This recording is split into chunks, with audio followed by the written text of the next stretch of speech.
క్రికెట్లో కొన్ని మ్యాచ్లు కేవలం ఆడడానికి ఉంటాయి, కానీ కొన్ని మాత్రం గెలవడానికి ఉంటాయి. మరికొన్నేమో రికార్డ్స్ బుక్లో పేరు నమోదు చేసుకోవడానికి ఉంటాయి. కానీ కొన్ని ఇన్నింగ్స్ మాత్రం పర్సనల్ మైల్ స్టోన్స్ కాకుండా దేశ గౌరవాన్ని నిలబెట్టడానికి ఆడతారు. అదే నిన్న సంజు శాంసన్ కూడా చేశాడు. ఇండియా వర్సెస్ వెస్టిండీస్ మ్యాచ్లో సంజు శాంసన్ అటువంటి ఇన్నింగ్సే ఆడాడు. ఆ ఇన్నింగ్స్తో అతడు కేవలం అతని మీదున్న గౌరవాన్ని పెంచుకోలేదు, మన త్రివర్ణ పథకాన్ని కూడా అదే స్థాయికి పెంచాడు. సంజు శాంసన్ కొట్టిన ప్రతి షాట్ భారత్ మరియు అతనిపై వస్తున్న అన్ని ప్రశ్నలన్నిటికీ ఒక గట్టి సమాధానం. దశాబ్దాలుగా అతని అభిమానులు చూడాలనుకున్న జస్టిస్ ఇది.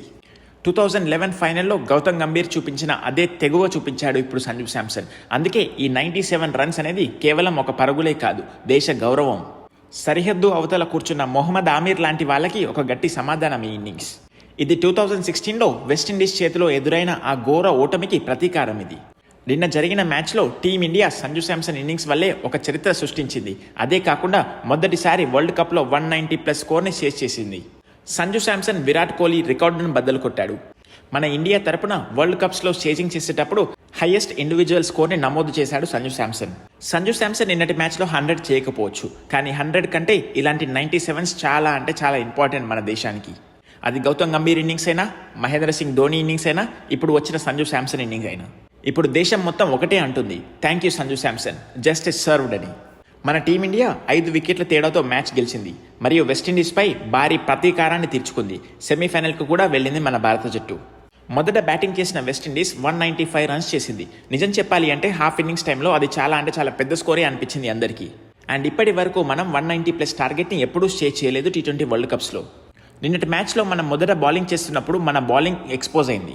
వరుణ్ చక్రవర్తి అంతగా రాణించలేదు. హర్షదీప్ సింగ్ కూడా రన్స్ ఇచ్చేశాడు. జస్ప్రీత్ బుమ్రా కూడా వికెట్స్ తీసినప్పటికీ లాస్ట్ ఓవర్లలో కొన్ని రన్స్ ఇచ్చేశాడు. మన బౌలింగ్లో ఇంకా అయోమయం కనిపిస్తుంది. కానీ నిజం చెప్పాలి అంటే నిన్నటి పిచ్ పైన మన బౌలర్లు అద్భుతంగా బౌలింగ్ చేశారనే చెప్పుకోవచ్చు. ఎందుకంటే సూర్యకుమార్ యాదవ్ బౌలింగ్ విషయంలో అద్భుతమైన కెప్టెన్సీ చేశాడు. చాలా అంటే చాలా చురుగ్గా బౌలింగ్ మార్పులు చేసి వెస్టిండీస్ని 195 రన్స్కే కట్టడి చేశారు. లేకపోతే వాళ్ళు ఒకవైపు చూస్తే మాత్రం 220, 230 కొట్టేలాగే కనిపించారు. కానీ అద్భుతమైన బౌలింగ్తో వాళ్ళని 195కే రెస్ట్రిక్ట్ చేసింది మన టీమిండియా. ఇక బ్యాటింగ్ విషయానికి వస్తే బ్యాటింగ్లో కూడా కొంచెం బలహీనత ఉంది. అభిషేక్ శర్మ కాన్ఫిడెన్స్ దెబ్బతింది. అతను వేగంగా ఆడలేకపోతున్నాడు, చాలా నెమ్మదిగా ఆడుతున్నాడు. అండ్ ఇషాన్ కిషన్ నిన్నటి మ్యాచ్లో సరిగ్గా పర్ఫామ్ చేయలేకపోయాడు. అండ్ ఆ తర్వాత వచ్చిన సూర్యకుమార్ యాదవ్ పెద్ద మ్యాచ్లో చాలా చిన్న ప్లేయర్ అయిపోతాడు. అదే చిన్న మ్యాచెస్లో మాత్రం చాలా పెద్ద ప్లేయర్ అయిపోతాడు Suryakumar Yadav. Netherlands, Zimbabwe, Ireland, USA ఇలాంటి జట్లపైన సూర్యకుమార్ యాదవ్ విరుచుకుపడతాడు. కానీ ఎప్పుడైతే చాలా అంటే చాలా ఇంపార్టెంట్ మ్యాచెస్లో, చాలా పెద్ద మ్యాచెస్లో, ప్రెజర్ ఉన్న మ్యాచెస్లో పర్ఫామ్ చేయలేకపోతున్నాడు సూర్యకుమార్ యాదవ్. సూర్యకుమార్ యాదవ్ ఇన్నింగ్స్తో నేనైతే చాలా అంటే చాలా నిరాశ చెందాను. ఎందుకంటే కెప్టెన్ అతడు. కెప్టెన్ ఇలాంటి మ్యాచెస్లో ఎంతో అద్భుతంగా ఆడితే మిగతా టీమ్మేట్స్కి కూడా ఎంతో ఇన్స్పిరేషన్ వస్తుంది. కానీ బ్యాట్స్మెన్గా అతడు విఫలమైనప్పటికీ ఇండివిజువల్ పర్ఫార్మెన్సెస్ ద్వారా అతడు కప్పులు గెలుస్తున్నాడు. ఏషియా కప్లో కూడా కప్ గెలిచేశాడు. అండ్ ఇంత ముందుకు జరిగిన ప్రతి బయలాటరల్ సిరీస్లో ఇండివిజువల్ పర్ఫార్మెన్సెస్ ద్వారా అతనికి కప్ వచ్చేసింది. ఏషియా కప్ ఫైనల్లో తిలక్ వర్మ అద్భుతమైన ప్రదర్శన చేసి మన టీమిండియాకి ఏషియా కప్ని అందించాడు. అండ్ రీసెంట్గా జరిగిన పాకిస్తాన్తో మ్యాచ్లో ఇషాన్ కిషన్ ఎంతో అద్భుతంగా ఆడి మనకు ఆ మ్యాచ్ని కూడా గెలిపించాడు. ఒకవేళ దురదృష్టవశాత్తు నిన్న మన మ్యాచ్ ఓడిపోతే మాత్రం సూర్యకుమార్ యాదవ్ కెప్టెన్సీ మాత్రం ఖచ్చితంగా పోయేదని చెప్పుకోవచ్చు. కానీ అతని గౌరవాన్ని మరియు దేశ గౌరవాన్ని సంజు శాంసన్ కాపాడాడు. లాస్ట్ వరకు వెళ్ళిన మ్యాచ్లో లాస్ట్ ఓవర్లో సంజు శాంసన్ ఒక 6, ఒక 4 కొట్టాడు. దానితో మన టీమిండియాని వరల్డ్ కప్లో అత్యధిక స్కోర్ని చేసి చేపించాడు. ఇండియాలో వరల్డ్ కప్ గెలవడం అనేది చాలా పెద్ద విషయం. అండ్ ఆ వరల్డ్ కప్ గెలవడానికి ఇప్పుడు మనకు సరైన అవకాశం ఉంది. ఇప్పుడు మనం సెమీఫైనల్కు కూడా వెళ్ళాం. ఇంకో కేవలం 2 మ్యాచెస్ గెలిస్తే చాలు మనం కప్ని నిలబెట్టుకున్న వాళ్ళం అవుతాం.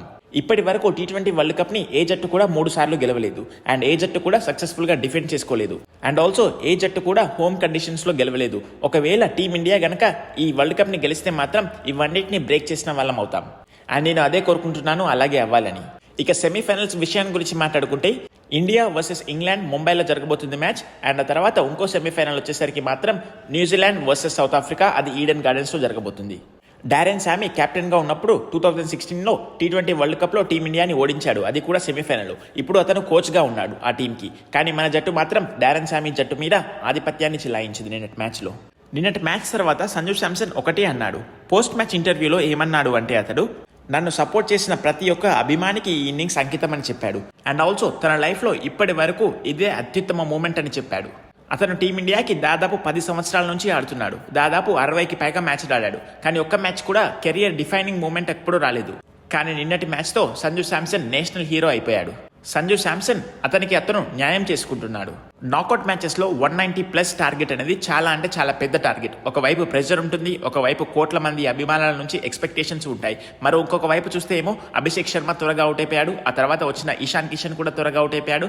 సూర్యకుమార్ యాదవ్ ఉన్నంతసేపు రన్నే బాల్ ఆడాడు. అలాంటి సమయంలో సంజు శాంసన్ ఎంతో కామ్గా ఆడాడు. ప్రతి బాల్ని చూసుకుంటూ ఆడాడు. ప్రతి ఓవర్లో 1-2 బౌండరీలు సాధిస్తూ రిక్వైర్డ్ రన్ రేట్ని ఇంకా మీదికి వెళ్లకుండా చూసుకున్నాడు సంజు శాంసన్. మనందరికీ తెలిసిన సంజు శాంసన్ ఏం చేసేవాడు అంటే ప్రతి బాల్ షాట్ ఆడేవాడు. కానీ ఈ మ్యాచ్లో చూస్తే మాత్రం చాలా టెంపర్మెంట్తో ఆడాడు. చాలా అంటే చాలా పట్టుదలతో, లాస్ట్ వరకు వికెట్ మీదే ఉండాలన్న పట్టుదలతో ఆడాడు సంజు శాంసన్.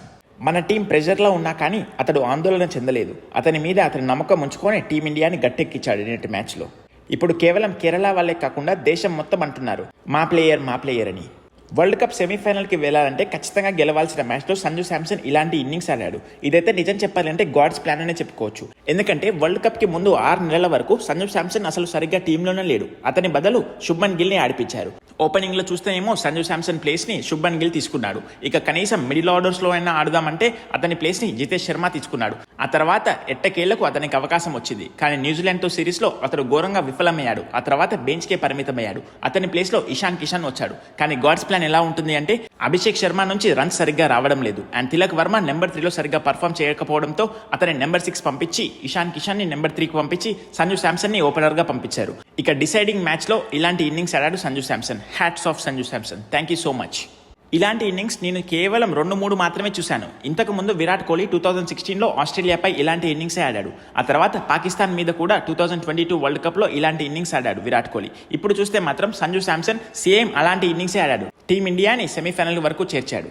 ఎప్పుడైతే అతడు మ్యాచ్ అయిపోయాక ఇంటర్వ్యూలో ఒక మాట అన్నాడు, ఇలాంటి క్షణం కోసం అతను 10 సంవత్సరాలుగా ఎదురు చూస్తున్నాడని. ఆ మాట విన్నాక నాకైతే కళ్ళలో నుంచి నీళ్లు వచ్చాయి. అలాంటి ఇన్నింగ్స్ ఆడాడు సంజు శాంసన్ నిన్న.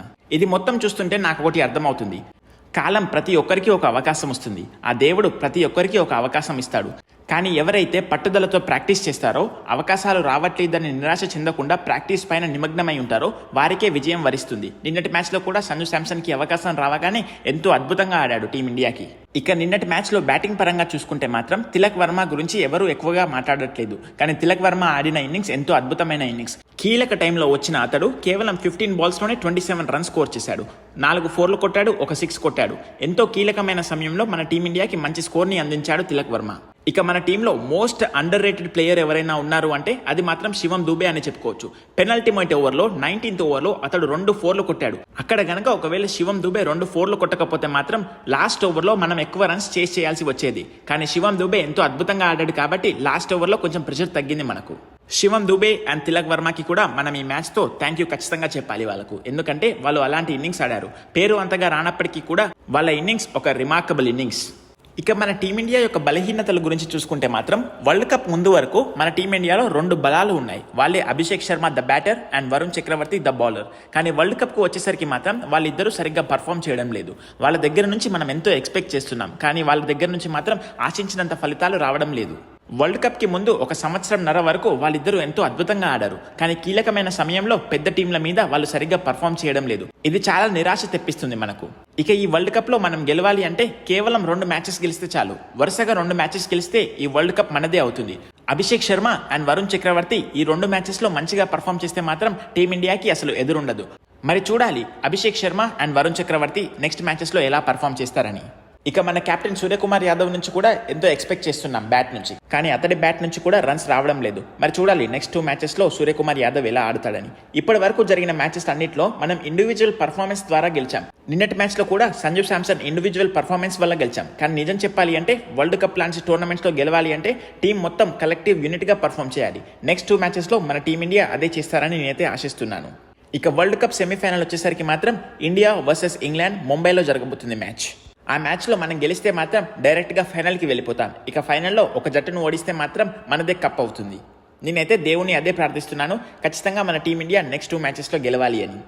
ఇదండి ఈ వీడియో కనుక మీకు నచ్చినట్టయితే ఖచ్చితంగా ఒక లైక్ చేయండి. మీ అమూల్యమైన ఒపీనియన్ని కామెంట్ రూపంలో చెప్పండి. అండ్ మీరు సబ్స్క్రైబ్ చేసుకోవడం ద్వారా నాకు ఇంకా మోటివేషన్ వస్తుంది ఇలాంటి వీడియోస్ మీకోసం మరెన్నో చేయాలని. Thank you guys for watching. See you in the next video.